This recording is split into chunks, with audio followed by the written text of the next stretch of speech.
तो नमस्कार दोस्तों, मैं हूं भानु प्रताप सिंह और आप देख रहे हैं आपकी खबर। तो पहले तो आपको ये बता दूं कि लगभग 2 सप्ताह से जो लगातार आप लोग मैसेज कर रहे थे और बार बार ये कह रहे थे कि क्या आपने चैनल बंद कर दिया है, कोई वीडियो क्यों नहीं आ रहा है, तो मैं आपको अवगत करा दूं कि आपको जानकारी भी है कि कोविड चल रहा है, कोरोना काल का समय है।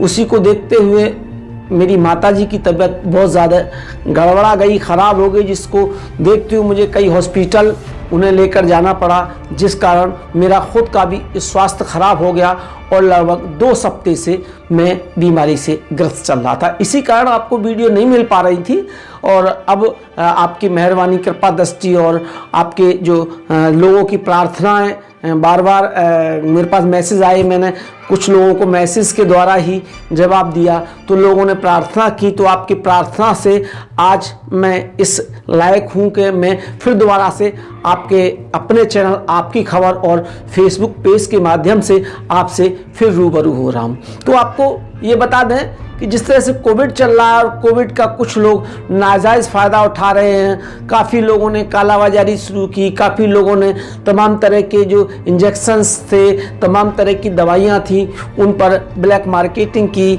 ऑक्सीजन को लेकर के काफ़ी हो हल्ला रहा इन्हीं कोविड के कुछ दिनों में। तो वो सब धीरे धीरे मैं समझता हूँ शांत होता जा रहा है और अब धीरे धीरे मामला मैं समझता हूँ कि कोविड के केस घटते चले जा रहे हैं। तो देखिए, ये संयम बरतने का समय है। इस समय जाति, धर्म, भेदभाव सभी को छोड़ कर के आपको लोगों की मदद के लिए आगे आना चाहिए और लोगों की मदद करनी चाहिए। स्वयं को भी सुरक्षित रखते हुए मास्क लगाएं, सैनिटाइजर का प्रयोग करें, बार बार हाथ धोएं और अपने आप को बचाते हुए लोगों की मदद करें। इस समय नहीं तो कोई राजनीति करनी है, नहीं अपनी पार्टी पॉलिटिक्स का कोई मामला रखना है। इस समय सिर्फ ये आपदा की घड़ी है। इस आपदा में लोगों की मदद के लिए आप आगे आएं और लोगों की मदद करें। जिस तरह से आज लगातार कुछ लोग, कुछ संस्थाएं ऐसी हैं, कुछ लोग पार्टियों के भी कुछ ऐसे नेता हैं जो लगातार मदद कर रहे हैं। तो आज ऐसी ही एक खबर हमारे पास आई है कि श्री राम एसोसिएशन की एक संस्था की अध्यक्ष हैं जो संतोष राजपूत हैं, जो भाजपा से भी रिलेटेड हैं, वो लोगों की लगातार मदद कर रही हैं और उन्होंने लगातार कोविड में लोगों की मदद की। आज उन्होंने फ्रंट पर कार्य कर रहे तमाम पत्रकारों को सम्मानित किया है। डिवाइस क्षेत्र के पत्रकारों को सम्मानित करते हुए आज उन्होंने सैनिटाइजर और 6 लेयर के मास्क पत्रकारों के लिए वितरित किए। पहले भी वह कई थाने में और आपके जो है हॉस्पिटलों में, सामुदायिक स्वास्थ्य केंद्रों में वो मास्क बांट चुकी हैं और तमाम जो उनकी तरफ से जो मदद की बात थी, किसी को बेड मुहैया कराना है, किसी को ऑक्सीजन मुहैया करानी है, वो सब करा चुकी हैं। तो संतोष राजपूत जिस तरह से कार्य कर रही हैं, ये एक अच्छी बात है और ये एक भावनात्मक बात है कि लोगों की मदद करना है इस कोविड काल में बहुत जरूरी है। आज के समय में नहीं तो पार्टी देखनी है, ना राजनीति देखनी है, नहीं कोई धर्म, ना कोई जात, अब सबको हटाते हुए लोगों की केवल और केवल मदद करनी है। तो मैं तो इन्हीं सब बातों को देखते हुए आज दोबारा से आपके YouTube चैनल आपकी खबर पर आपसे रूबरू हो रहा हूं और आज ये आपके सामने कुछ तस्वीरें मेरे पास आई हैं। देखिए किस तरह से वह लोगों की मदद कर रही है। ऐसी सभी लोगों से मेरी प्रार्थना है कि इस कोविड के दौर में आप लोगों की मदद करें, उनके साथ अच्छा व्यवहार करें और उन्हें हिम्मत जुटाएं ताकि लोग भय से न मर सकें, ताकि लोग किसी दवाई के अभाव में न मर सकें, किसी मजबूरी के अभाव में न मर सकें। तो देखिए, इसी तरह से लोग राजनीति, जाति, धर्म और तमाम भेदभाव छोड़ करके अगर मदद के लिए खड़े हो जाएंगे तो ये निश्चित मान लीजिए कि हिंदुस्तान से कोरोना हारेगा और एक दिन कोरोना हिंदुस्तान से भाग खड़ा होगा। जिस तरह से आप देख पा रहे हैं कि तमाम लाशें गंगा में बही हुई मिली और बिहार में जाकर के उन लाशों को कुत्ते नोच नोच कर खा रहे थे।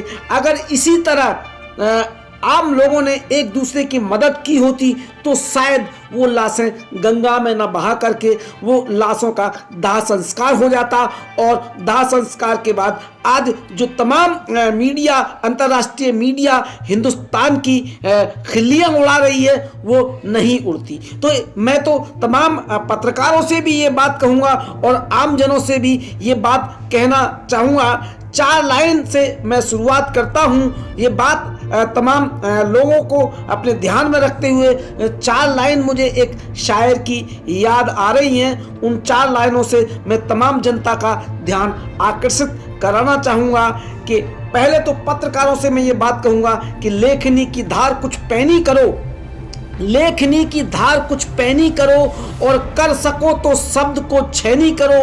बढ़ाओ अपने आप को इतना आगे कि तुम स्वर्ग और समता की नसेनी चढ़ो। और आम जन से एक बात कहूँगा जो ब्लैक मार्केटिंग और कालाबाजारी करने पर तुले हैं कि बढ़ाओ अपने आप को इतना आगे कि तुम स्वर्ग और समता की नसेनी चढ़ो। अरे प्याज के छिलकों पे ईमान बेचने वालों, ईमान को इतना तो मत बद्दा करो। मर गई इस देश की संवेदना, कर सको तो फिर से जिंदा करो। तो मैं तो यही कहूँगा कि ये देश वो देश है, ये वो हिंदुस्तान है जिसने अपनी गुलामी की जंजीरों में जकड़े हुए तमाम एकत्रित होकर के मुगलों से, अंग्रेजों से और तमाम लोगों से लोहा लिया। तो क्या कोरोना हमें हरा देगा? आपको एकत्रित होकर के इस कोरोना से लोहा लेना है, एक दूसरे की मदद करनी है। दवाइयों के अभाव में कोई न मर सके और दाह संस्कार पैसे के अभाव में लोगों का न हो और गंगा में लाशें बहा दी जाएं, ऐसा न हो। इसलिए संतोष राजपूत की तरह सभी एकत्रित होकर के एक दूसरे की मदद करिए। पार्टी, पॉलिटिक्स, जाति, धर्म सबको त्याग दीजिए। इस समय आपदा की घड़ी है। इस आपदा की घड़ी में आपको एकत्रित होकर के एक दूसरे की मदद करनी है। कोई भी दवाई के अभाव में न मर सके, कोई भी पैसे के अभाव में भूखा न सो सके, और किसी की मृत्यु अगर हो जाती है तो पैसे के अभाव में उसका दाह संस्कार न रोके।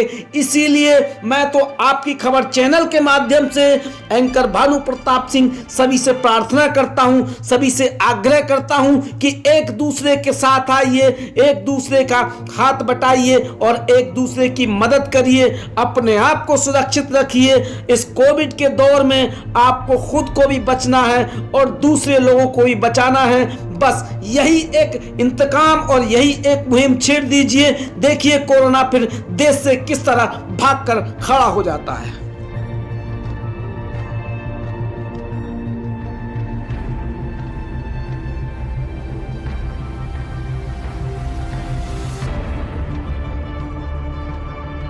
अगर आप हमें YouTube पर देख रहे हैं तो हमारे चैनल को सब्सक्राइब करें, और अगर आप हमें Facebook पर देख रहे हैं तो हमारे इस चैनल को और हमें फॉलो करें, ताकि जब भी हम कोई इस तरह की स्पेशल रिपोर्ट या कोई खबर आपके लिए लेकर आएं तो आपके हाथ में जो एंड्रॉयड मोबाइल है उस तक तुरंत पहुंच जाए। इसलिए आप बने रहे हमारे साथ और देखते रहें आपका अपना चैनल आपकी खबर।